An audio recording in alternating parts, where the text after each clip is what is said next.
livestock, increased disease, and it's related. Now, there's several different hypotheses, one of which they believe is partly related to the sun. Could be some other volcanic stuff. Some of it's debatable. But my point is this: Google it. Where do these things? How come I never hear these things in the conversation of man-made climate change? What about these cycles? We are in the middle of an ice age that has been going on for 3 million years. And what we know through ice core data is that over the last 450,000 years, there's been 5 interglacial periods, which means there's been 5 periods of warming where the glaciers recede. And then they go back and they go down and up and back and forth. And the data shows that the Earth is cold more often than it's hot. And let me tell you how serious this is. Some of these same things that I said on Joe Rogan in January, fast forward a few months, and all these videos of that podcast, which I thought went really well, by the way. Leave a comment if you thought the podcast of Rogan went well last time. I thought it went way better than my first. I was far less nervous. But TikTok videos are going around. I don't make TikTok videos. I'm not on TikTok. But a bunch of people like parceled out millions of clips, and some of them got like 20 million views, me talking about the pole shifts and other things. So if you're not familiar, there's an organization called Media Matters, and they started going after me and Rogan, talking about I'm spreading misinformation on TikTok. I'm like, first of all, I'm not on TikTok.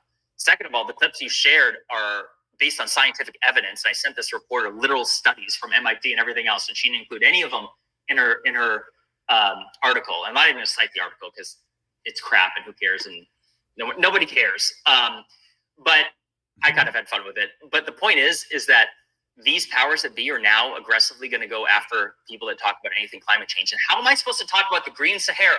How am I supposed to talk about Atlantis? Like they're going to come after me. They're going to come after everybody. See, this is how tyrannical control works involving censorship. It will all come down to the state. The state will be the only one has authorized teachers, and they are going to go after everybody, at least anyone that's teaching anything. They're already making moves. The reason why they were going after the Rogan clips is because they want to try and get Rogan clips banned off TikTok. These people are insane. So going back to Rumble and why you should follow me there. First of all, I've already seen comments when I've like advertised my new Rumble, and people are like, you know, forget it, I'm not doing it. I'm like, guys, I said that, RUMBLE.com. Like, I'm not asking you to drive down the street. I'm not asking you to get an Uber fare, for Christ's sake.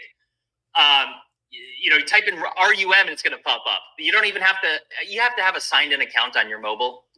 On PC, you don't. But like, it's no different than you going to YouTube. Like, so if you really support me and you want to see my best work come to light, follow me there. But again, my regular videos will be uploaded to YouTube. I'm simply going to be doing live streams on Rumble, and I will usually start it off just like I am here, which is that I will be on YouTube. And then midway through the stream, I'll say, hey guys, if you want to watch the rest of this and hear the amazing stuff, come follow me on Rumble. And guess what? You can see the link in the description down below. It's the easiest thing ever. You don't have to do anything except for click. I know a lot of people hearing this, like, yeah, no big deal, I'll do it. But there's always, it's the internet. So some people are like, I'm not going to Rumble. Shut up. Come on. Okay, so hold on a second. Let me just see, before I start showing you some amazing photos of ball, let me just double check to see if I have any pending super chats. I guess I don't. If anyone has an amazing question, fire it out now, because I'm about to mind F you with these photos. Okay. Dun, dun, dun, dun. First of all, let me tell you something I'm really excited about involving where I just went. So actually, let me give this person a shout out. So while I was inside the Temple of Bacchus in Baalbek on the platform of the Heliopolis, I got a notification on my phone from someone called Lene that gave me $5 on Locals. So I meant to plug them as well. Locals is an alternative to Patreon, and they're also all about the freedom of speech. So support me there. You don't have to pay anything, but if you do give me like a monthly, fee, whatever it is, you can do $1, you can do $5, you do as much as you want or as little as you want. You'll have special access to some stuff. So let me plug that too while I'm at it. But anyways, this person, whoever Lene is, if you're listening, you popped up while I was in the middle of taking photographs in Baalbek. So I took a screenshot of it because I'm like, this means a lot to me. I'm going to give this person a shout out. So thank you. So let me keep going. We got like 2,000 people watching. Give me a second here. Let me just double check this. You have to forgive me. I got like multiple tabs open. So I got 2,084 on YouTube, and I got 1,021 on Rumble. Holy crap! So I got a total of like over 30, almost 3,200 people watching. That's amazing. Okay, so let me get. So check this out. Do you recognize somebody there? Let me show you another photo here. Actually, let me go back. On the left is obviously me. Next to me is a gentleman named Pierre. Then that's to the right of him is George St. Pierre, also known as GSP. And to the right of him is a gentleman named Dory. So I had the pleasure of traveling to Baalbek, Lebanon, and Beirut, as well as Egypt with George St. Pierre and these gentlemen here. One of the guys, I'd have to say the only thing more wild than the topic of lost ancient civilizations is the diverse nature of the types of people that are into these topics. So I'm not a name dropper. I don't like the whole clout thing. So I've met up with interesting people and I won't take a picture and put it online because I just think that it's rude. I just feel like I want to know you as a person. I don't want to be the guy. It's like, hey, look at me. But in this circumstance, with all the traveling, George and I were both excited to share this stuff. And so we connected, and he had been following my channel, and I've been following him for many years. Guys, I watched him fighting when I was in Iraq in 2010. I remember 2009 or 2010 was one of his fights that I saw because he got all free pay-per-view out there. And so it's surreal to have connected with him years later. We're both fans of each other, so to speak. And so he's like, hey, I'm going to Beirut and Baalbek, as well as Cairo. Do you have any suggestions on travel stuff? And I said, well, I don't have any connections in Baalbek. I can hook you up in Cairo. And I'm going to be shouting out Yusuf Awiyan in a moment, who gave us a amazing tour. But in Beirut, in Baalbek, so long story short, the Pierre that you see here, as well as Dory, Pierre is from Lebanon. He now lives in Canada, and Dory still lives in Beirut. And Pierre is the godfather to George St. Pierre. I should be sharing this. Let me just move on from that point. But the long story short is that these gentlemen had connections in the country. And so I was able to come along with, because Baalbek has been on the top of my list. I had Egypt, Peru, and Baalbek. And then after that is Petra, that I wanted to go to more than any other place. And I still haven't been to Rome, but that's in the works pretty soon, actually. But anyways, my point is that Baalbek is a place that can be a little bit sketchy. Like, it is, certain parts of it are extremely safe. Like, I felt Beirut was absolutely wonderful. But Baalbek is in Hezbollah-controlled region of Lebanon. So, that is, in short, a bit complicated. So let me keep going here. I'm going to show you guys some pictures because I know a lot of you are waiting, but check that out. I don't know how many of you are into mixed martial arts or UFC, but to do a face-off with George was one of the funnest things I've ever done. Just hilarious in its own way. And I have to say that this guy is one of the most down-to-earth, sweetest people I've ever met. Total gentleman. He is friendly to everyone he meets. It was wild traveling with him because he got recognized everywhere. He is one of the more famous people around because people all over the world are into the sport of MMA. And so it was super fun to see him interacting with fans. We walking up and down the street, the airport, sitting at a restaurant. He got recognized at the entrance of the Great Pyramid of Giza by this chick, this girl. She was kept doing the double take, and I looked at her and I'm like, it's him. And she was bringing up her phone. And anyway, so it's just wild to travel with him. But let me get to it, because enough gushing over him. But I just want to tell the world just how grateful I am for the opportunity that I got to travel with him. And if it wasn't for him, I wouldn't have had this opportunity to go see Beirut, because I was waiting. I'm like, I need to do this right. And because of it, I had the connection in Cairo. So I've given him the shout out before. He gave me my first tour in Egypt. His name is Yusuf Awiyan. He works for the Kemet School of Ancient Mysticism. They do tours. And there's other YouTubers that have traveled with him before. And I absolutely love him. I will have a picture in here somewhere. I'll have to cut to it, but I don't want to skip around. But if you're going to go to Egypt, guys, this guy gave us, for free, he did it because we're his friends, but he gave us one of the most spectacular tours I ever could have imagined. And because he grew up across the street from the Sphinx, literally his house is still there, it overlooks the Sphinx. He's on, I don't want to say what floor, but he's right there. And because his father had it. And his father is a gentleman named Akim Abdel Awiyan, and he was in the docuseries The Pyramid Code. And actually, hold on 1 second. 1 second, guys. Okay, I'm back. Hopefully you can hear me. The Pyramid Code. And so he's a super interesting gentleman. But anyways, where I'm trying to go with this is that if you want a dope-ass freaking tour of Giza, if you're going to go there, hire Yusuf Awiyan. He'll give you a fair deal, but not only that, actually, it's way less expensive than many of the others. Like, he's like half the price of Sahi Hawass tour. Like, it's unreal. Like, but my point is that he has these connections, and so the guards know him out there on the plateau, and because of that, I don't want to say too much on the internet because I could put him in a situation with the Antiquities Department, but let's just say that we all know how the real world works, and if you know people, sometimes in life, that affords you certain opportunities, you know, like things with keys and locks and picture opportunities in places that are forbidden. I'm not saying I had that opportunity, but so keep that in mind. He did us a real solid, and he blew GSP's mind. He absolutely blew his mind, and that said a lot. I'm gonna have to show you guys at some point. I don't want to like share too much because George is in the process of sharing things on his social media, but I have video of him going in to the Great Pyramid for the first time, so that was wild. But let's see here. Someone said, let me just give a quick shout out to S. Thank you for the $10. And Davey Oneness. I have a book about to come out. You're going to want to see. How can you get a copy? Email to me, or guys, hey man, blast it out to the internet, and I'll on Twitter, and I'll recirculate that. But send me an email. It's in my description. But let me keep going, guys, because this is a live stream. So what you're looking at here in this photo is called the Stone of the Pregnant Woman. It is approximately 1,250 tons. It is 69 feet long, and it is 16 feet high by 16 feet wide. And it was, up until recently, the world's largest the world's largest stone ever cut and quarried. It is still attached to the bedrock. It is said to have been created by the Romans, but there's no evidence of that. And believe me, I'm going to debunk that here in just the next few moments. But look at that photo, and now look at me here. I'm 5'10" or 178 centimeters. And like I've said in my other videos, pictures do not do it justice. Like, you'll see, I know you're smart and you'll stare at this, but like, oh, I think but then when you see it with your own eyeballs, guys, it's always different. It's a behemoth. It's so much bigger than this picture. I look at this picture and I'm like, this is a stab representation. It's not showing everyone what they really need to see and just how amazing it is. There's GSP, George St. Pierre, standing next to it. Now he's 5'11", just for perspective. Let me keep going. You can see here where it's the various cut marks and whatever they were doing to scrape it out, and how that's the bedrock it's still attached to.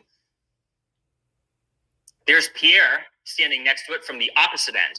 And as you can see in this, hold on, dog barking, don't worry about it. See this? I don't know if you can see my mouse. Can you see my mouse in the screen? Probably not. Dang. Okay, so you can see the dirt line from left, it's going horizontally down to the right. So up until just a few years ago, this was completely buried up to that point. And when they dug it out, they found another stone next to it, which I'm about to show you, which is now the largest stone ever cut. Next to it. So let's see here. Get ready for it. All right, so this is from behind it. Get ready. Boom. Now, this picture in itself, because it's taken on ultra wide lens, it looks super narrow. But as you're going to see, this thing is so much bigger than the stone you just saw in these next few photos. So just to clarify, this stone is approximately 1,250 tons. Same stone. This stone is approximately 1,800 tons, 1,800 tons. Here you go. Wait for it. So it's just to the left here. So you're seeing it now in the opposite direction I was just facing. In fact, let's see here. So look directly to the left, and you can see this little hollowed out point. That's the start of the stone. Now wait for it. Boom. This is one more photo. You're going to see a lot other. That's Dory standing on it. He's close to my height, I would say. So it's significantly wider, but wait for it. That's the depth of it. So you'll see another photo of just how wide it is. But what you're not seeing here, because we didn't climb down because we didn't want to like break our legs because it looked real risky, and plus we were in a super rush, which is unfortunate, but it's the nature of life. But this is so much. I don't have the dimensions, but again, the other stone was 16 feet by 16 feet. This one is significantly wider and deeper than that. So stand by, you'll see some more photos. There's another one to give you a perspective. So it dwarfs this other stone, but I have more to show you. Hold on. So look at us there. There's me and George standing on it. You get the idea? Still mostly buried, but this thing, again, was completely submerged up until just a few years ago. So this stone, I don't remember, someone gave it a name. Hey, leave a comment if someone remembers what they named this stone. And let's see here. You can just see. Anyone has any? Let's see how many people. Oh, we got 1,457 people watching on Rumble, and we got almost 2,400 people watching on YouTube. I love you all. Thank you all so much for the support. So let me keep going. I'm seeing that on YouTube. Does yours look blurry over there? It looks crisp. I hope that doesn't look too blurry, guys. I have ultra 4K pictures on this, but anyways, let me keep going. So there's us between the two stones, the 1,800-ton stone and the 1,250-ton stone of the pregnant woman, as they call it. There's me and George standing next to it. Guys, these stones are so stupid big. Now, let me just say that I'm going to show you in a bit the trilithon stones, which are the 900-ton stones that make up the foundation of the Heliopolis. They're transported almost a mile, and the Temple of Jupiter sits on top of them. Those are the largest stones ever cut, carved, quarried, moved, and lifted, as you're going to see in a few minutes. But the reason why they say that the Romans did this, it just left them, is that, well, after they cut them out, they realized they were too big to move, so they just left them.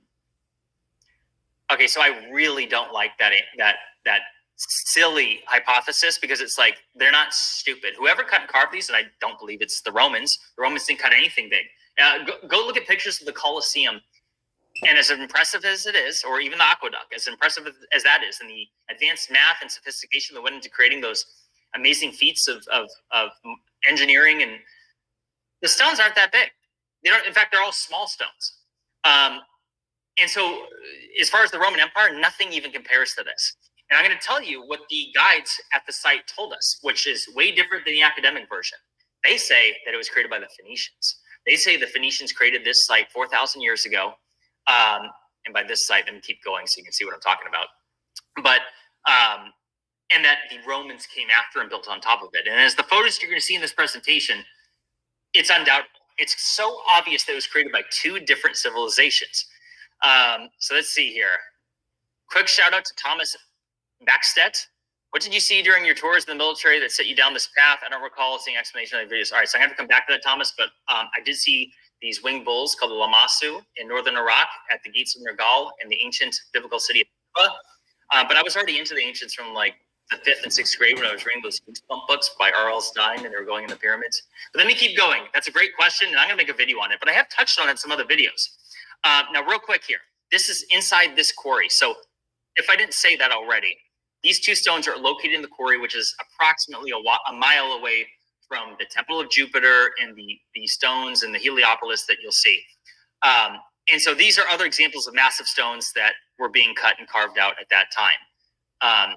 Okay, so this, like I told you, Baalbek is located in a Hezbollah-controlled region of Lebanon. So a lot of people, if you're not familiar, you remember the explosion that happened in Beirut 3-4 years ago now? That country has never recovered. It's heartbreaking. Oh, I forgot to bring my currency. Guys, like 100,000 Lebanese dollars is now worth $1.50. Before the explosion, it was down to like $16.50 US comparison. So this country has gone through so much stuff in the last number of decades. It's wild. And as you may have seen in one of my first photos, just how pretty it is. So like that's Beirut right there, by the way. Look how green that water is, or blue-green. It's gorgeous. This is one of the prettiest countries I've seen. It blew me away. But my point is that it never recovered, and now everything is worthless. And because of it, a lot of things have got a little dicey. So I have a few things to share involving this. One, guys, me and George, we're of a similar mindset. Like, we ain't going anywhere sketchy without like armed protection. But Dory himself, who lives in Beirut, is the one that supplied this, who escorted us. His family also escorted us because they live not far away. So like we had like a little mini convoy. And so that way, if we got, because you gotta understand, there's like checkpoints. You have the Christian checkpoints, and then you have the Hezbollah checkpoints. It's wild. Let me say a couple things here. No, I will not be going to Baalbek without, or that region without some sort of armed protection for myself or someone else that can protect me. However, not at any point, not even for a split second, did I feel nervous once we got out there. Everyone was nice. They loved tourists. Zero issue whatsoever. But not that long ago, but things do happen. So Dory has a friend. Now, I don't know how their whole auto insurance policies work out there, but people will buy a car with cash. And then he had traveled to that region. He got held up. They said, hey, this is our car now. You come back in 1 week with $10,000 if you want your car back. Otherwise, you're out, whatever, how much he paid for it. I didn't even ask what kind of car it was, but he would have been out of it. So he went back a week later and he gave the people the $10,000. He came up with the money and got his car back. So that wasn't even that long ago. So when I hear things like this, guys, because I'm trying to present this in a way that says, I really encourage you to go to Beirut. I encourage you to go to Baalbek. You will not regret it. But be smart about it. There's other people I know they're going to be doing tours and stuff out there, so I'm sure they'll have security, whatever. For me personally, guys, that AK made me feel real good. And that's not the only firearm that we had. And that stuff, you can get that so easy out there. So this wasn't, it wasn't a big deal. But, when I was advertising this for people who follow me on social media, I was saying hey, guess where I'm going? And a lot of people were guessing oh, he's going to Mauritania. He's going to the Eye of Sahara. Yeah, not yet. But when I go there, I'll definitely have something as well. But yeah, guys, to those of you who aren't familiar, I'm an Iraq veteran. I believe in guns. I carry a gun everywhere. In fact, when I start doing these regular live streams, I'm going to be talking about all kinds of different topics. Prepping, I'll talk about guns, all kinds of fun stuff. So if you're into those things, stay tuned. But anyway, so I had this photo of it, which I thought some of you would enjoy. Okay, this is the formal entrance to the Heliopolis that leads into the Temple of Jupiter, as well as the Temple of Bacchus, as you're going to see shortly. That's GSP with Pierre. Now, you see these 6 columns, stone columns? That is rose granite, and you're not going to believe this. That originates from Aswan, Egypt, some 800 miles away. Maybe 700 miles as the bird flies. These stones were transported, it may have been closer to 1,000 miles, depending on the road. And this is according to mainstream academics. This isn't some pseudo, these stones were brought across the world. Literally, the academics say, if you read any of the literature, it says, yeah, this is the rose granite that only originates. The only known place in the region that originates is all the way down in Aswan. Guys, Aswan is the place where the granite stones that make up the Great Pyramid, they were moved 500 miles away. I'm always making a big deal about that, and other people are making a big deal about it. It's how did they get these 70-ton stones 500 miles, lifted 300 feet above the ground into the king's chamber of the Great Pyramid? Guys, these are another few hundred miles further than that, and the academics will say that they moved them across the Mediterranean too. They put them on 2 different boats in the Nile and boats in the ocean and the Mediterranean. So you say. I don't really buy that. But anyway, take that all in. Now that's me compared to a broken column. That is not granite. This is the limestone that originated in the quarry not far away. But look at the size comparison. I'll have other photos for you as well. Real quick, let me just give a quick shout out. Hey, thank you, Matt Bell, for the super chat, and Lost Worlds TV. Keep up the great work. But look at the size of this, guys. Again, I'm 5'10", and this thing is what? Another closer to 2 feet higher than me. I'm going to show you another photo. Wish I could zoom in on that. Is that okay? That didn't let me do it. Forget it. Look at that. There's me and George compared to another column that's broken in half. And that's another thing that you guys are going to be seeing here shortly, is that this place is littered with just broken stones, some sort of insane cataclysm had transpired here. The whole place is half destroyed, except for the biggest stuff of them all, which I believe was created previously. Let's see here. Look at that. This is just an open area inside the Heliopolis. All this is 30 feet off the ground. So what you need to understand is that we're on a platform, an elevated platform. I showed you a few slides ago, those stairs, you go up. So you go up those stairs to get to here. So it's 30 feet up, and then the other temples, you go up more stairs too. Now, let me just say that some of you are going to all hate me, but I was just telling you about Rumble, it's not hard for you guys to go follow me there. So in a few minutes here, I'm going to have to cut this off to go to Rumble, because I'm going to do at least an hour over there. That's the arrangement I have, and I'll probably go longer on a regular basis. To those of you who have been following my channel for a while, I've done 3-hour podcasts or live podcasts.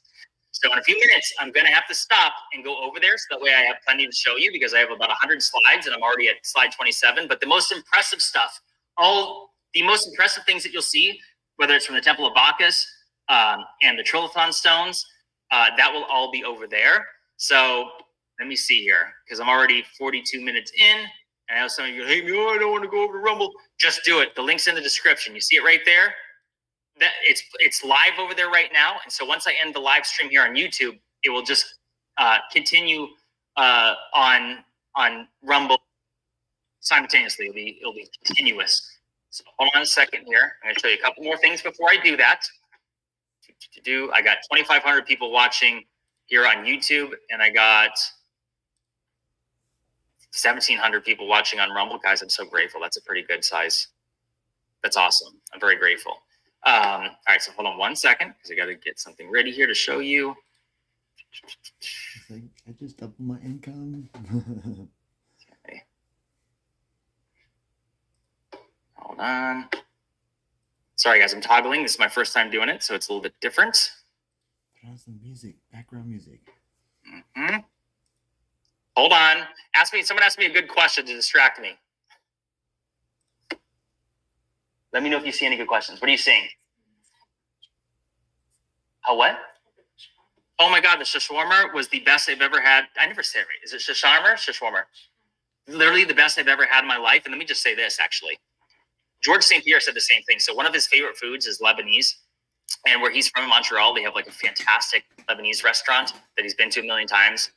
And the restaurant that we went to on the first night, which is called M. Kadif, I believe, I've never tasted anything like this, guys. And even George himself said this is literally the best Lebanese food I've ever had. And what I didn't realize, guys, is that people throughout the region, like in Egypt, for example, the number one restaurant in Cairo is a Lebanese restaurant, which is kind of funny. This food was so freaking good. And so I had this like shawarma the second day, I had this shawarma sandwich, but it's basically like a burrito as far as like in American as it goes. And this thing was so loaded with flavor, I cannot believe it. It was the best thing I've ever tasted. So let's see here. Guys, give me 1 second here. I'm just figuring something out because I'm technologically illiterate. All right, so I think I may have figured it out. Hold on.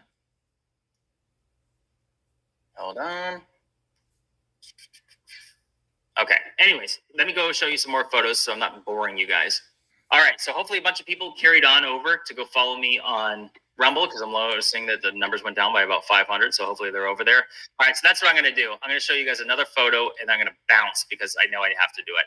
So check this out real quick. Before I do that, start following me over on Rumble, because you'll be able to see me over there continuously. Now, see these stairs over here on the upper right? And you see the blocks to the left of it? Wait for this. Hold on. Ignore that. See those blocks? These are all estimated at 400 tons a piece. And there's like 9 of them that go right down the lane. Okay, so I'm at the 45-minute mark. What I'm going to show you guys next is even far more impressive. Guys, I almost feel heartbroken that I'm about to like stay by on YouTube and go over to Rumble. But this is what it is. And this is all the more reason to come follow me over there. The rest of this video is going to be the most interesting things of it all.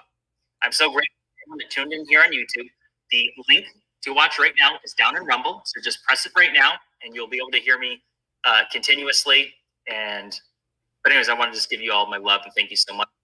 My video is coming out here in less than a week. It's going to be a mind blower. And from here on out, guys, it's about putting my foot down and making videos on a regular basis, doing live streams every single week, getting my brain conditioned into like grinding out like I once did. I have a number of videos lined up that are going to, I think will be my best yet. I'll hold off on telling you what topics, but I will give you a hint. Full shifts and other things. I'm going to be making a comprehensive video on Baalbek and explain to you all the explanations from the mainstream on how they say this was completed, and you will see that it's utterly debunked. So with that being said, let me close up here on YouTube and continue over on Rumble. Let me see if I can do this on my own. Let's see here. Okay, this was created on YouTube. Wonder if, let's see. All right, guys, see you over on Rumble right now. Click the link in the description. Well, the wheels are falling off the Biden administration. Earlier this week, the House launched an impeachment inquiry into old Joe, and yesterday, as you probably heard, Hunter Biden was finally indicted, at least for one of the numerous crimes he has committed. This one for the firearms violation, for lying on his background check application, because people who are drug addicts are not allowed to buy guns for obvious reasons. Now, I am a strong Second Amendment advocate, but I don't think crackheads should be buying guns. So this is probably a good call, although technically marijuana smokers are also in violation of this same rule, because for some ridiculous reason, pot is still classified as a Schedule 1 drug, which is like the most dangerous classification. And so for years, Congress has been talking about eliminating that, like reducing its classification, but that's a whole other story. Hunter Biden has been indicted, at least on one of the crimes he has committed, and we should celebrate. And there's some weird things going on with the Democrats and their mouthpieces in the media. They are now admitting their obvious concerns about Joe Biden's ability to go head-to-head against Donald Trump in the election next year, and about Kamala Harris's, well, lack of favorability among Democrats. I want to play this clip from Anderson Cooper's show last night where he interviewed former Speaker Pelosi. Take a listen. Is Vice President Kamala Harris the best running mate for this president? Is Kamala Harris the best running mate for this president? He asked. A little crosstalk there. He thinks so, and that's what matters. Do you think she is the best running mate, though? She's the vice president of the United States. So when people say to me, well, why isn't she doing this or that? I said, because she's the vice president. That's the job description. You don't do that much. Not that she's a great vice president, or she's a fantastic diplomat, or that she compliments Joe Biden well, and she gives him a bunch of great insight into the decisions the administration is making. It's, well, the vice president really doesn't do anything anyway. Congressman Jamie Ratskin was even more evasive and obviously didn't want to endorse Camel-Face Harris as old Joe's running mate.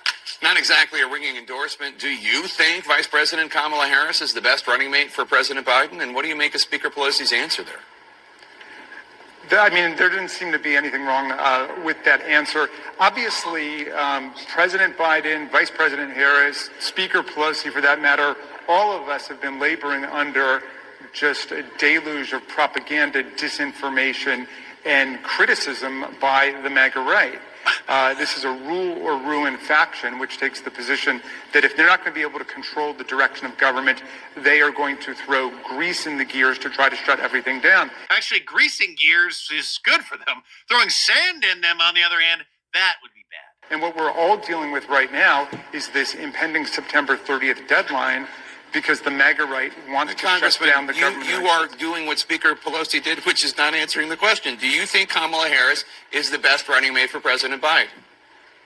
Is it? Well, obviously, she gave the right answer. That's President Biden's choice, and I think she's an excellent running mate for President Biden. There, he finally squeezed an answer out of him, and every once in a while, Jake Tapeworm forgets that he works for CNN and actually acts like a journalist. And now numerous columnists at places like the Washington Post and New York Magazine are suggesting that Joe Biden drop Kamala Harris and pick a different running mate. And the Cloud News Network can no longer gaslight their audience and ignore old Joe's obvious failures. This president has a pattern at this point of either inventing or embellishing stories about his own past, his biography. He did it 3 times in one speech last month alone. He claimed he had witnessed a bridge collapse in Pittsburgh when he actually showed up about 6 hours later. He claimed that his grandfather had died just days before he was born himself at the same hospital. In fact, his grandpa died more than a year before in a different state, not the same hospital.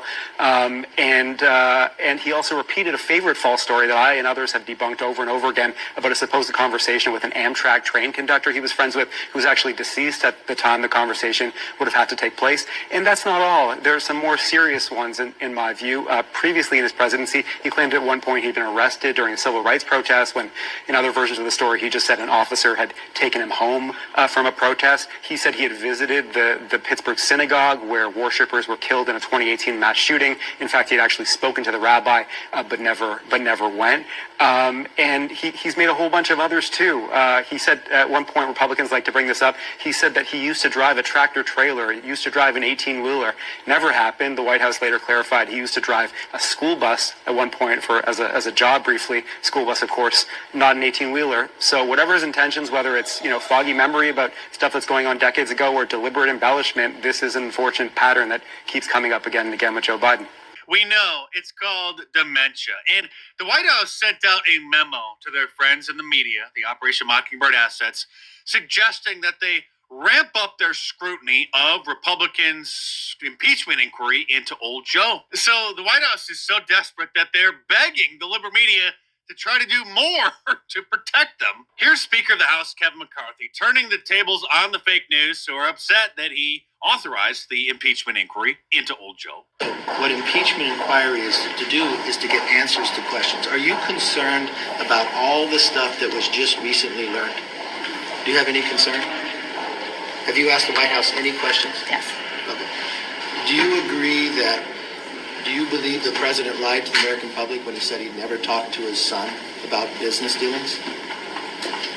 Yes or no? It's all right. I can answer that. You can't answer that? Do you believe when they said the president went on conference calls? Do you believe that happened? That's what the testimony says. Okay. Yeah. Do you believe the president went to Cafe Milano and had dinner with the clients of Hunter Biden, who believes he got those clients because he was selling the brand? That's what the testimony Okay. says. Do you believe Hunter Biden, when you saw the video of him driving a Porsche, that he got $143,000 to buy that Porsche the next day?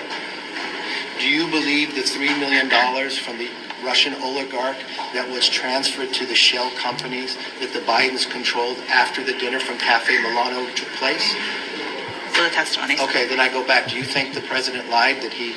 But is that an impeachable? Is lying an impeachable? Well, you want to know... I'm not saying impeachment. All I'm saying is I would like to know answers to these questions. Yes, we would like some answers because this is not how a president acts. Let me close with this. There's a lot more I know we could talk about. I wish I had a chance to take all your questions, but I'm going to get in real trouble if I do that. The leader of the free world is going to get in trouble if he answers reporters' questions.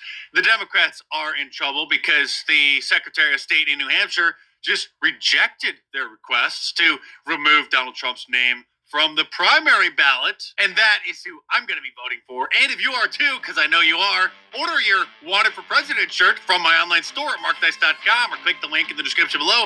Now updated with Donald Trump's authentic mugshot. I may be a little biased, but I do believe this is the greatest shirt of all time. So get your Christmas shopping done early by heading out on markdice.com or click the link in the description below and check them out.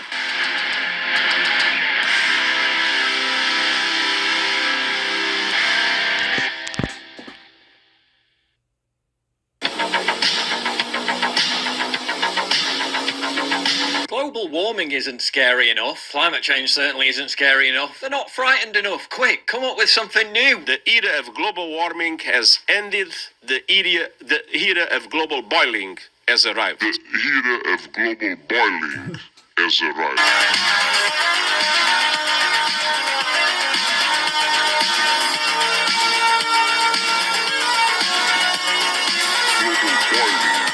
Panic! You're not panicking enough. And in case you forgot whose fault it was, Mr. Globalitarian UN technocrat is going to tell you. Humans are to blame. Be afraid. Be very afraid. It is terrifying, and it is just the beginning. The air is unbreathable. Pollution's lower and the air is cleaner than it has been in decades. The heat is unbearable. The planet's been significantly hotter on innumerable occasions throughout the last 500 million years. All this is entirely consistent with predictions and repeated warnings. Consistent with predictions? Really? Like the prediction made by your United Nations that rising sea levels would wipe entire nations off the face of the earth by the year 2000. Didn't happen. Like the prediction made in 2004 that by 2020, Britain would be plunged into a Siberian climate, European cities would be sunk, and global megadroughts would cause millions of deaths.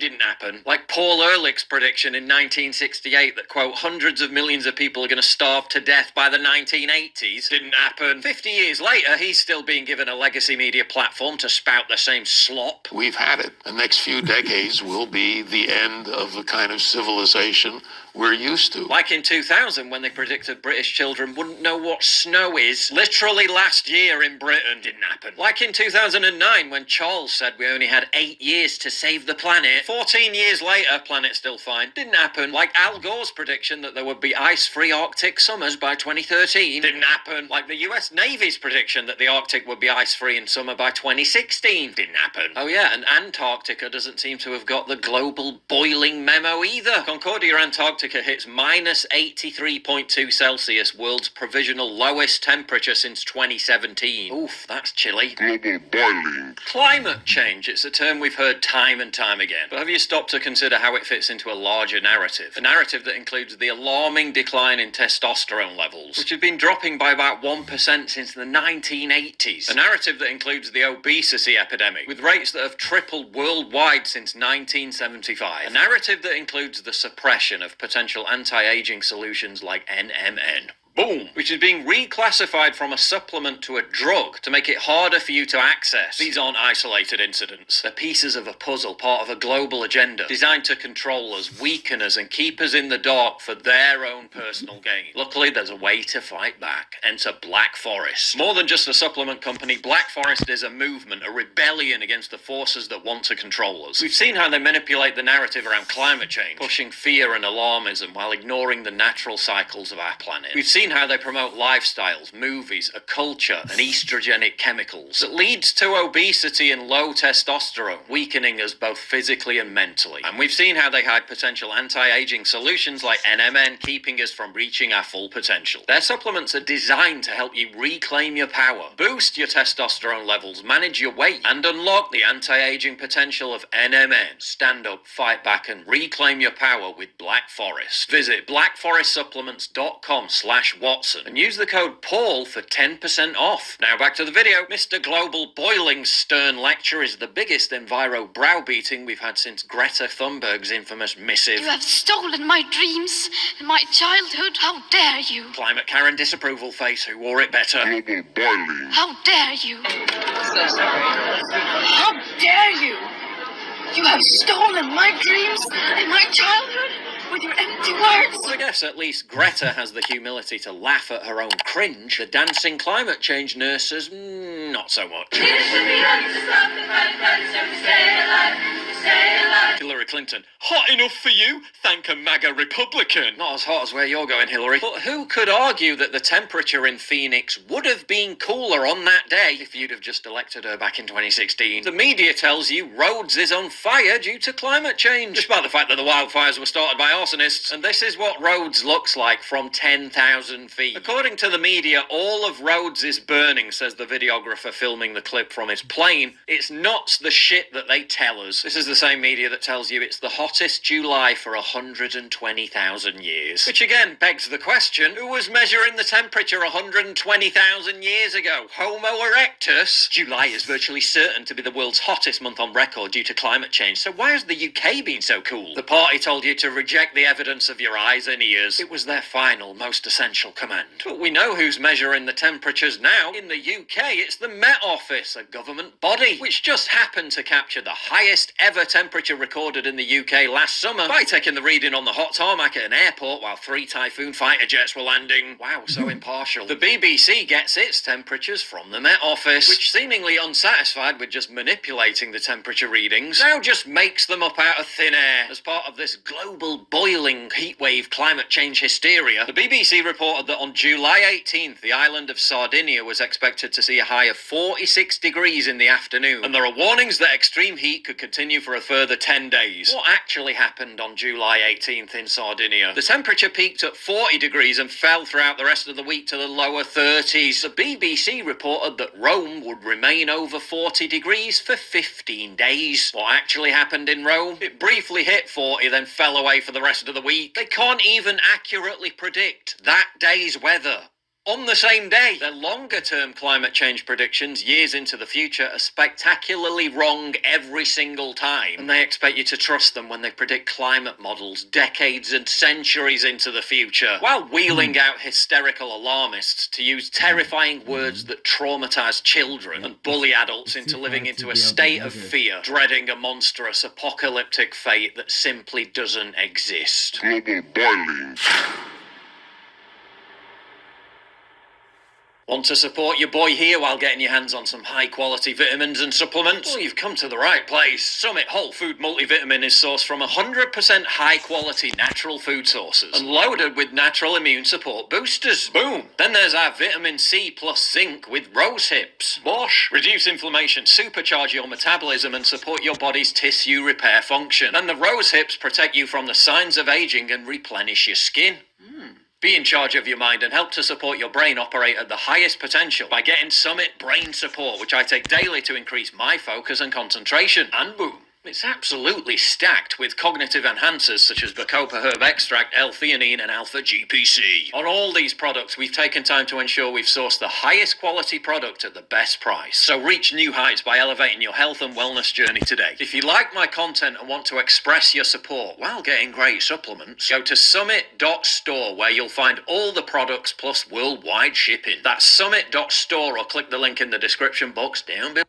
Hey guys, it's Sasha. US inflation is now officially over and the US stock market is about to go bonkers. CPI inflation data for June just came in and it's at 3.0%. This is a 1% drop from the 4% that it was back in May, and the month before it was at 4.9%. As was extremely obvious from the data for months now, inflation is now officially gone. It was so obvious from the data that I've been making this point repeatedly for something like 10 months already. If you've been watching the channel, you will know. And I got endless comments saying that I am a complete idiot. I don't understand the data. Inflation is sticky and bloody, bloody, bloody, blah. And here we are. And inflation is at 3.0%.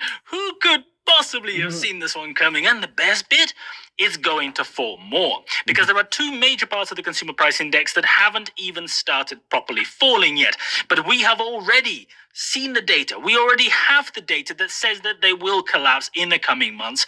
The first of these is energy, and specifically energy services, because energy services are only minus 0.9% year on year. This is because the energy companies are squeezing every last drop out of their greedy profiteering and not passing on the drops in commodity prices to consumers. But eventually they will have no choice, and we are now starting to see this number plummet. Last month, this number was at 1.6%, so it fell 2.5% in just 1 month. The month before, it was up at 5.9%, so it's fallen 6.8% in the last 2 months. But look at the commodity prices.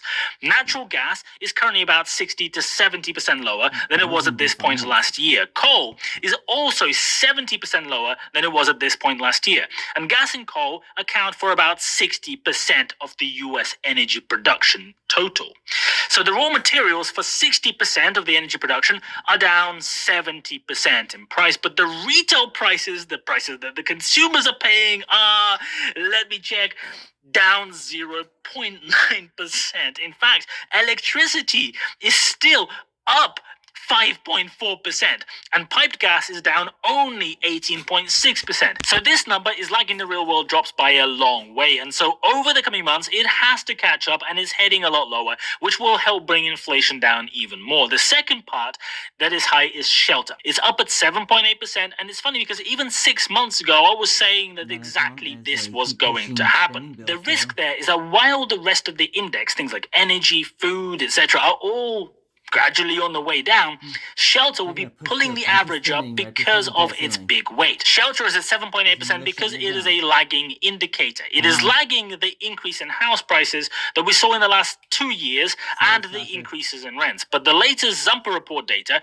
is showing that rent prices have come down from 12 to 15% that they sat at to under 6% now. And the only reason that they are not falling even further at the moment is because of the uncertainty, because the interest rates are affecting mortgage mortgages, and this is pushing the entire market up artificially. Talking about mortgages, after an explosion in price during COVID, prices are now already starting to fall sharply. We had the biggest fall ever in Q1, and the high interest rates will suppress them further in Q2 because monthly repayments on new mortgages are now so much higher. And you can see that everybody is really surprised by the fact that Shelter is pushing the entire index up. The Bureau of Labor Statistics themselves wrote CPI for all items rises 0.2% in June. Shelter up in the title for this inflation release. They couldn't possibly see it coming. And inside the actual release, they wrote, the index for Shelter was the largest contributor to the monthly all items increase, accounting for over 70% of the increase. I know.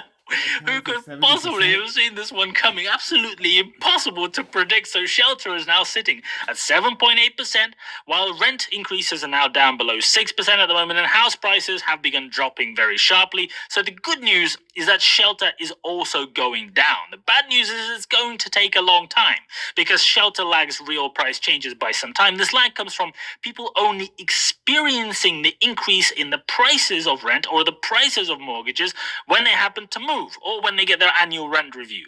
And remember that Shelter now makes up 35% of the total index. So of course, this lag effect is going to push the whole index up. It's the biggest single part of the index by far. And here is an interesting stat. If you take the Shelter number, the lagging indicator, out of the index, the rest of the index put together is at 0.45%. You heard that right. Except the inflation on Shelter. The average CPI on everything else, the average inflation level in the United States is at 0.45% and is heading lower. Food inflation that was over 10% at the turn of the year was looking pretty bad, is down at 5.7%. This is extremely good news. Look at the last 4 months in the data. These are seasonally adjusted month-on-month movements. 0.0%. Another 0.0%, 0.2%, 0.1%. So food inflation is dropping very fast and is looking very likely to continue to do so. We already talked about energy falling. New vehicles are at 4.1%, and look at the recent months. Minus 0.2%, minus 0.1%, and 0.0%. And the last bastion of stubborn inflation data, transportation services, is beginning to follow the energy sector and starting dropping quite fast, just as we were saying. It was at 10.2% last month, now down at 8.2%. A 2% drop in just 1 month. Now, when I explained that all of this is going to happen, a lot of people out there in my comments on social media told me that I don't understand what I'm talking about. And of course, the Fed really does know, because they're the smart ones, right? They really know what they are talking about. Because just a few days ago, Jerome Powell said that the Fed will have to keep increasing rates, including at their next meeting in 2 weeks in July. And I said that this is absurd. You know why I said it? Because it was completely fucking absurd. Because I was looking at the data. I know, crazy. And I have no idea what Jerome Powell and the rest of his cronies were looking at. And in recent speeches, Jerome Powell said that the Fed will have to keep increasing rates.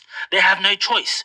In the projection materials from the Fed's last meeting, which was just 4 weeks ago, 16 out of the 18 idiots in that room said that the interest rate will have to go up this year, starting with the rate hike in July. The other two didn't have much of an opinion. They said it's just going to stay flat. Not a single one, not one of them said that the rates will reduce. They were unanimous. And I said that the data will come and whack them right in their smug faces. And here is the data. Inflation is at 3.0% and dropping. Literally every single part of the index is dropping. They're all on the way down. They're all looking good. They're all looking healthy. And this is not a surprise, even though everybody is somehow so massively surprised. The interest rate is currently at 5.25%, which is now substantially officially higher than inflation. What exactly is the Fed going to do at their meeting in 2 weeks? Are they going to increase rates because they said so? There is absolutely no data substantiating this. There is no grounds to increase the interest rate. I know that the Fed have politicians in their ear wanting them to keep increasing rates because, you know, the money printers and record borrowing during COVID to do stupid shit can be fixed by keeping interest rates artificially high, by keeping them higher than necessary. It's a bit like deleting your own debt. But the Fed has no mandate to do whatever the White House wants them to do. In fact, the Fed is meant to be an independent institution, even though the chair gets appointed by the president. But let's pretend that doesn't happen. The Federal Open Market Committee is meant to manage two things, and two things only: inflation and employment. Now, increasing interest rates will not help employment. It will do the exact opposite. And inflation, that we can now see in the data, is already gone. Without the lagging shelter indicator, it is at 0.45%. 0.45%. But I guess the Fed is too proud to admit that they fucked up once again. Even though we all knew that the last two increases were completely unnecessary. So at the meeting in 2 weeks' time, they will have to do a U-turn. And oh my God, the media is going to have an absolute meltdown. It's going to be such a big surprise. Wow.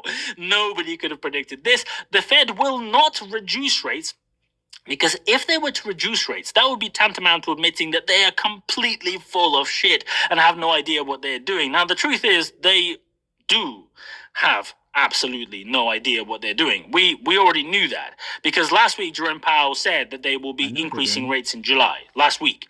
But here is what I think is now likely to happen. The Fed will pause again, pause. There will not be a rate hike, because they cannot possibly justify a rate hike. But last time they paused while continuing to say the same spiel, that they will have to keep increasing rate, they're going to go a lot higher, and please prepare for the rate to go to 6%. Now, things have changed. We knew that they were going to change, but now that they're on paper, they're printed, they're official, because the dimwits in the FOMC looking in the rearview mirror now can actually see that inflation is gone. What was obvious for months already to anyone who actually looks at data, looks at trends, tries to do analysis, is now obvious to the people who don't understand data analysis. So now the language of the Fed statement is going to change sharply. And boy, is Mr. Stock Market going to like that, because the language will now not say that more increases are 100% coming, because they are not coming. Unless something really, really bizarre begins stirring and they keep increasing without absolutely any corroborating reason to do so.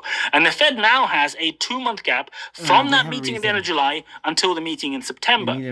That's the next meeting, because, you know, who works in the summer, right? Got to take a couple of months off, go and play some golf, am I right? So by the time that they have that meeting in September, we will have the July and the August inflation data, which will continue printing the trends that we are already seeing and that we've already seen in the past in the data. And remember how the Fed was absolutely certain that there is no way in hell, no way at all, no way possible. They were in the Senate at the committee hearing telling them there is no way that the rates can go down this year. It's impossible. Remember that? Literally 4 weeks ago, not a single member of that committee said that the rates will fall this year, according to their best estimate. Not a single one.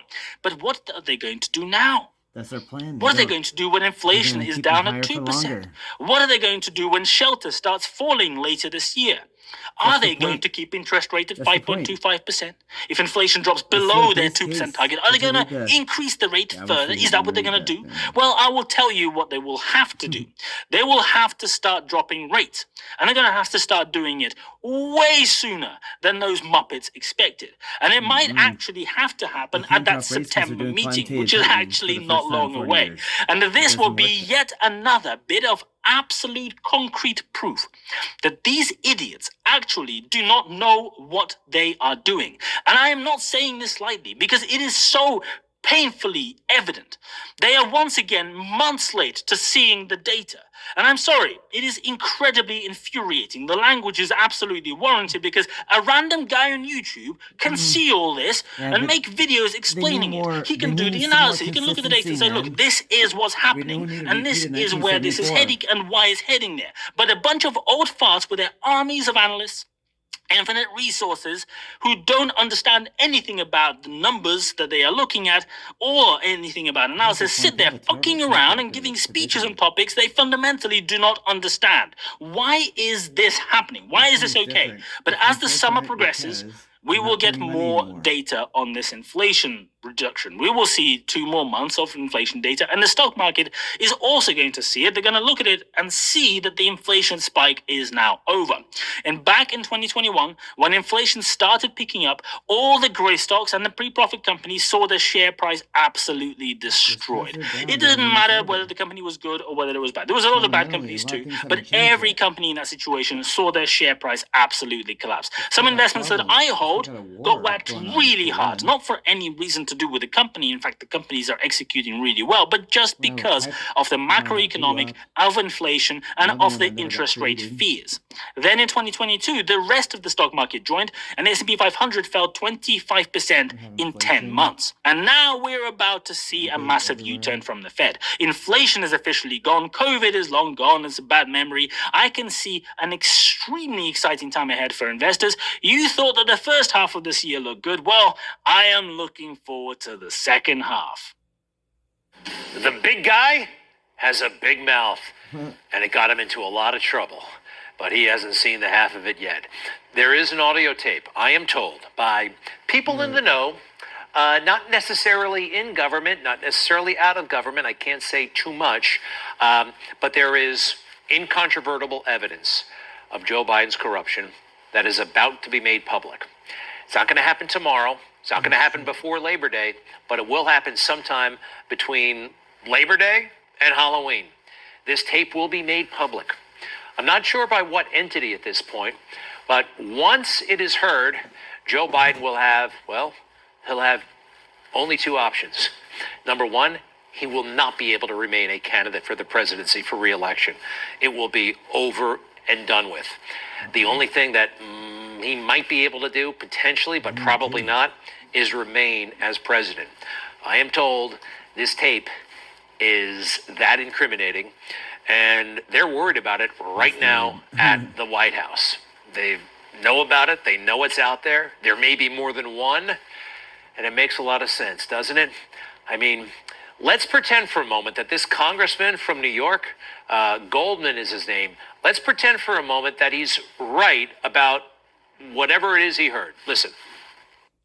So to confirm, you're saying that the speakerphone conversations, they don't seem concerning to you because there is no specifics about business, and it just seemed like it was clear that it was part of the daily conversations that Hunter Biden had with his father, and it was and sounded like most of the time now President Biden didn't even know who the people he was at dinner. He was just asked to say hello.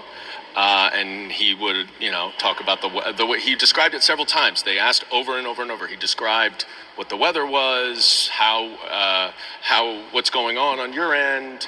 The witness was very, very consistent that none of those conversations ever had to do with any business dealings or transactions. They were purely what he called casual conversations. All right, let's accept that. Let's accept that for a moment. That's according to Devon Archer and Hunter. And, well, the thing is, Joe Biden would make phone calls not only to Devon Archer and Hunter, right?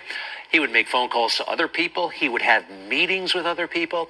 And Joe became a big shot all the way back in the 1970s. I don't think he realizes that now everybody in the world, everybody, has a tape recorder in their pocket. Back in the 70s when he became a big shot, that was like, oh boy, you had to go to Radio Shack and get tape, and you had to be like this radio geek to figure that stuff out, or the FBI. Life's changed. And the people he was doing business with, I believe, in Eastern Europe, they love recording stuff. Every time they go get milk, they actually have a dash cam. Did you know this over in Europe? Like using a dash cam is like everybody, 99% of the people record everything they do in a car and everything they do in business. Poroshenko, the then president of Ukraine, Joe was asking for something that Poroshenko thinks is out of line. Can you tell which side of the phone call this is recorded? Who's actually recording the call? Take a guess. Yesterday, I meet with the General Prosecutor Shokin. Yes. And despite of the fact that we didn't have any corruption charges, we don't have any information about he doing something wrong, I especially asked him, no, it was the day before yesterday, I especially asked him to resign. Great. And this is my second step for keeping my promises. I agree. All right, you can tell Joe is on the phone, and that guy is actually in the room. Poroshenko is in the room where the tape recorder is. Poroshenko is taping it as evidence, as something to hold over Joe Biden, as proof. And there have to be more tapes. There just have to be. And I am told there is one, and it's going to blow the lid off the Biden administration and probably bring it down forever. And if that's the case, it kind of makes sense. If you knew you were about to be fired or demoted or, kicked out of something, would you really break a sweat at whatever it is you're doing? You know what I mean? When Joe went to the beach, this was a signal to me that he gave up, that he knows his time is up, that it's coming, the walls are closing in, as they used to like to say about Donald Trump. Going to the beach, going for a bike ride, blowing off basic questions, say about Hawaii. He can't be bothered. It's all about himself now. It's all about survival and planning his life after the presidency and trying to protect himself as much as possible. The country, we are not on Joe Biden's mind. We are not. And if this pans out the way I think it is, it shows once again that Donald Trump was right. I don't make money from China. You do. I don't make money from Ukraine. You do. I don't make money from Russia. You made $3.5 million, Joe, and your son gave you. They even have a statement that we have to give 10% to the big man. You're the big man, I think. I don't know. Maybe you're not, but you're the big man, I think. Your son said we have to give 10% to the big man. Joe, what's that all about? It's terrible. It is terrible, and he was right. And watch how the media covered up for him, even in the heat of that moment. Respond, and then we're going to have follow-up. If this stuff is true about Russia, Ukraine, China, other countries, Iraq, if this is true, then he's a corrupt politician. Right. So don't give me the stuff about how you're this innocent baby. Joe, they're calling you a corrupt politician. Hey, President Trump, I want to stay on the issue of race. We're talking about the issue.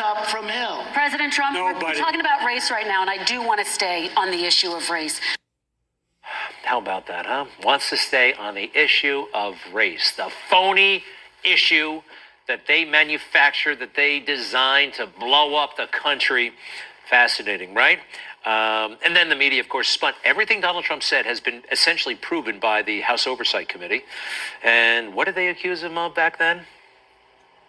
Last night, Trump made clear his closing argument is just lies, lies, and more lies, flooding the zone with a deluge of outright false claims. He covers up all those deficits by attacking Hunter Biden and trying to dirty up Biden. He maligned Joe Biden's son tonight, invoked unverified allegations against him, doubled down on this narrative about Hunter Biden, which conservatives have been pushing for years. This time, he was just a slow-moving manufacturer of lie after lie after lie after lie. So they actually talked about, they said this out loud. Maybe we have to come up with a procedure to cut the microphones every time Donald Trump utters something that's not true. They actually thought about doing that and implemented a system where they could turn off the mics if they didn't like what Trump was saying. Anyway, fast forward 3 years, and the media, oh yeah, he was right all along. Yeah, on some little watched Sunday show, CNN admitted it. Kessler wrote, Hunter Biden reported nearly $2.4 million in income in 2017 and $2.2 million in income in 2018, most of which came from Chinese or Ukrainian interests. But this directly goes against what Joe Biden said in the debate in 2020 with Donald Trump. I mean, Trump was right. I mean, he did make a fortune from China, and Joe Biden was wrong. Yeah, they're all like, yeah. Is that front page news? Is that, no, they still insist, vast portions of CNN, the White House, that's fake news. No, it's established. It was admitted by Hunter Biden's own lawyers that they got money from China. Trump was right. So How do we avoid a situation like Joe Biden again, right? A career politician, not much going on in the brain department, full of ambition, but no ability. How do we avoid that? Well, I have to go to the fake news for a second because they actually had an interesting idea. Now, the title of this story, Elections Are Bad for Democracy, it got everybody upset and everybody was running around like, how could they say such a thing? And it does seem like a totally outlandish and silly title. But it was an eye catcher, and I read the story. And what they're saying is, what this guy is saying, maybe we should do what the ancient Greeks did. Now, the ancient Greeks, they invented democracy. You got to remember that, okay? These are the experts. What did they have? They had basically a system where they would pick random people from the city to be in charge of the city. Kind of like a modern day jury pool. You show up for jury duty. Have you ever done that? I did it once. They wouldn't let me on the jury. They didn't like my answers, but it was kind of a fun process. And if I got on the jury, I would have done my best. But it's random. They take basically random people and they figure out who's going to sit on the jury. If they pass a test, they pass the truth test. Maybe we could do the same thing as a democracy. It's not as crazy as it sounds. Let me go through it. When you're anointed by the group, it can quickly go to your head. I'm the chosen one. The group being the electorate, the chosen one being whoever we voted for. Next, please. When you know you're picked at random, you don't experience enough power to be corrupted by it. And that's where Joe Biden went terribly, terribly wrong a very long time ago. 1974, he's like 30, 31 years old. Look at how cocky he is. He really thinks he's special. As the youngest member of the Senate, the one, therefore, who may expect the longest career there, I wonder if you'd say to us, since it's clear that you're not corrupt and you got elected, why should people think that the system produces corrupt results when there you are? Well, I'm not sure you should assume I'm not corrupt, but thank you for that, though. The arrogance of that statement, don't assume I'm not corrupt. That would be a very false assumption. 29 years old, he gets elected. He gets lucky in a state that's the size of, well, there are counties all over the country, bigger than Delaware. So he thinks he's special. That's number one. Check this out. The fortunate thing is I didn't have many larger contributors, and the only reason, I went to the big guys for the money. I was ready to prostitute myself in the manner in which I talk about it. You know, if we picked leaders like we do for a jury, you wouldn't have to prostitute yourself. And we would never get a guy who's proud of prostituting themselves to get elected, to be something rather than do something. This is somebody who is mentally unwell. In the prime of his life, he stood there and lied like crazy. What law school did you attend, and where did you place in that class? And the other question is, could you quickly, I think I probably have a much higher IQ than you do, I suspect. I went to law school on a full academic scholarship, the only one in my class to have a full academic scholarship. In the first year in law school, I decided I didn't want to be in law school and ended up in the bottom 2/3 of my class, and then decided I wanted to stay, went back to law school, and in fact ended up in the top half of my class. I won the International Moot Court competition. I was the outstanding student in the political science department at the end of my year. I graduated with 3 degrees from undergraduate school and 165 credits, only need 123 credits, and I'd be delighted to sit down and compare my IQ to yours if you'd like, Frank. He just lied like crazy, and he's got a smile on his face, boasting about how big his IQ is. This is somebody who's been corrupted by power. This is somebody who thinks he's special because he got a few thousand people to vote for him, that he must be better than everybody else. He has a superiority complex. If we chose our leaders at random, well, what did William F. Buckley say? William F. Buckley, famous for saying something to the effect of, our government would be better run by the first 535 names, same number of members in Congress and the Senate, in the phone book than if we actually go with the people who go to the trouble to get elected. Random people would do a better job. Now, this is not happening anytime soon. It's probably never going to happen. You'd have to revamp the Constitution, so it's not an overnight thing. But I'm kind of intrigued. And what could be more democratic? Back to that New York Times piece. There is nothing more democratic than offering each and every citizen an equal opportunity to lead. I mean, look at Joe on that beach. It's hard to imagine doing much worse than this. I'll be right back. Because you gotta have funding, Trump probably wouldn't, in the Republican Party, had not needed the backing of the funding of people. So if people had an equal opportunity without funding, then he probably made an independent. Warning. In this video, we will put God on trial, examining his actions and determining guilt or innocence. That reminds me because we will draw from sources of scientific, historical, and archaeological information. And he said, "Are you a Trump supporter?" If you fear questioning your deepest truths, I must warn you that this video is not for you. Personally, this video is intense and must be watched from beginning to end to avoid any misjudgment of its content. I think it's like him. Are you ready? Then let the trial begin. And it's like, are you sure? I said, yeah. If he was president now, the war would go away, the budget balance, crime would go down, overall happiness up. Throughout the ages, we have sought solace and answers in the divine, in the form of the God we find in the sacred scriptures of the Bible. Amongst many, the Bible is revered as the sacred conduit to the divine intelligence, a celestial gift bestowed upon the realm of humankind. This holy manuscript, an unrivaled bestseller throughout the known world, resonates with millions, promising a glimpse into the mind of an entity known as God, the supreme architect of all there is. The heavens, the earth, the stars, the myriad creatures, and of course, humanity itself. I think things are going to get real interesting soon. The cosmic order seems impeccably constructed, a grand design of perfect harmony. Yet a veil of enigma shrouds the Bible when one dares to venture deeper into its labyrinthine passages. Hidden within the text lie chilling tales of divine wrath and moral paradoxes that confound our modern sensibilities. Consider the chilling divine test of Abraham's faith, a demand for the unthinkable, the sacrifice of his own son Isaac.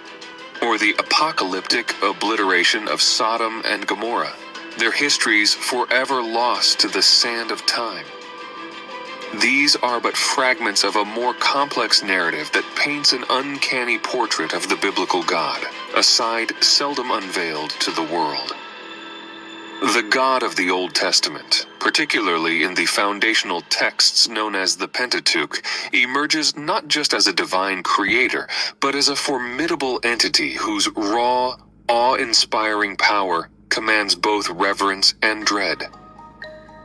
This, one could argue, is a deity to be approached not merely with love, but with a profound sense of trepidation. The question then arises, what other secrets lie hidden within the sacred scriptures, awaiting discovery? If we attempt to analyze the actions of the God of the Bible in depth, we will find profound discrepancies and moral problems. It is possible to consider this a major issue when considering Judeo-origin religions, such as Judaism and Christianity.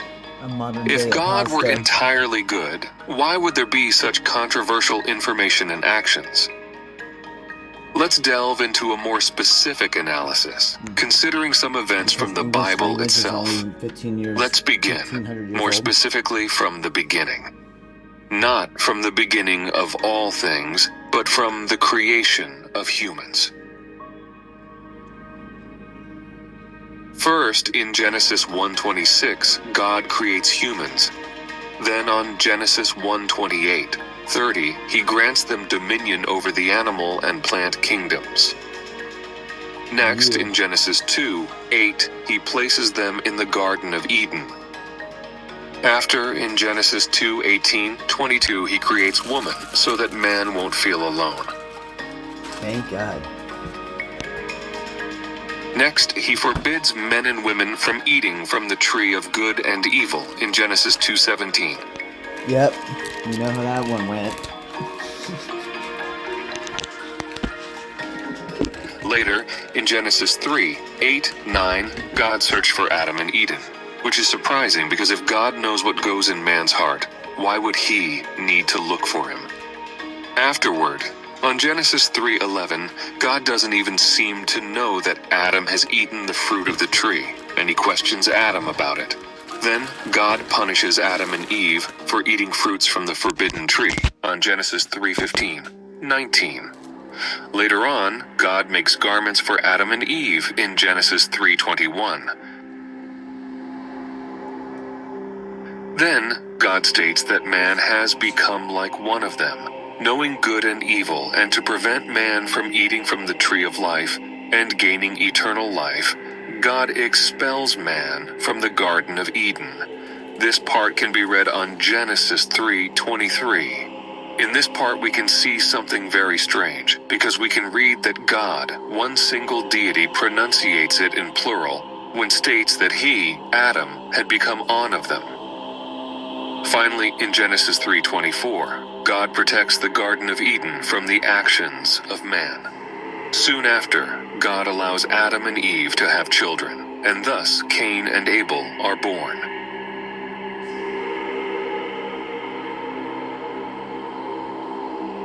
God then allows them to have different occupations on Genesis 4:1-2.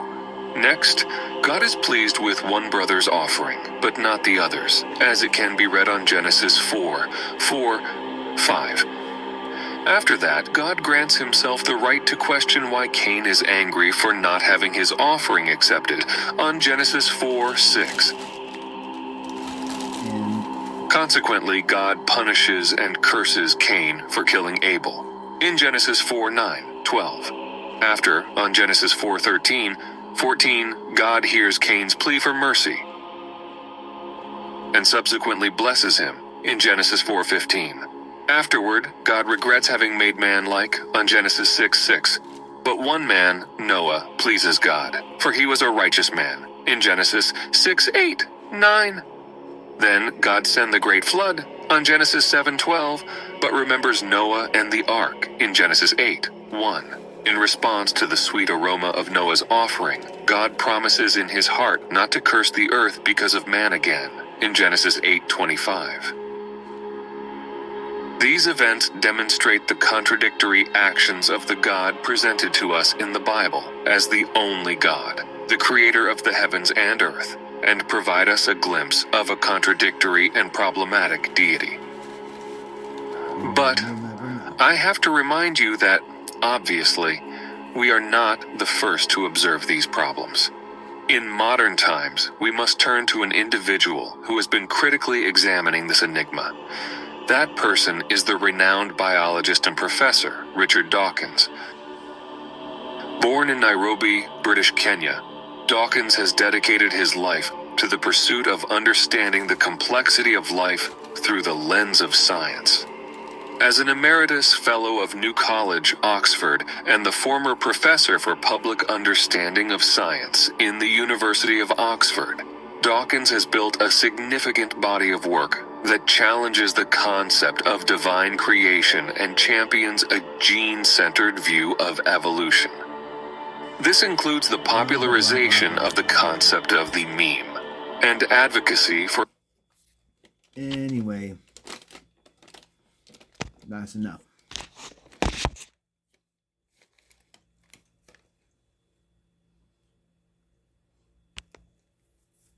All right.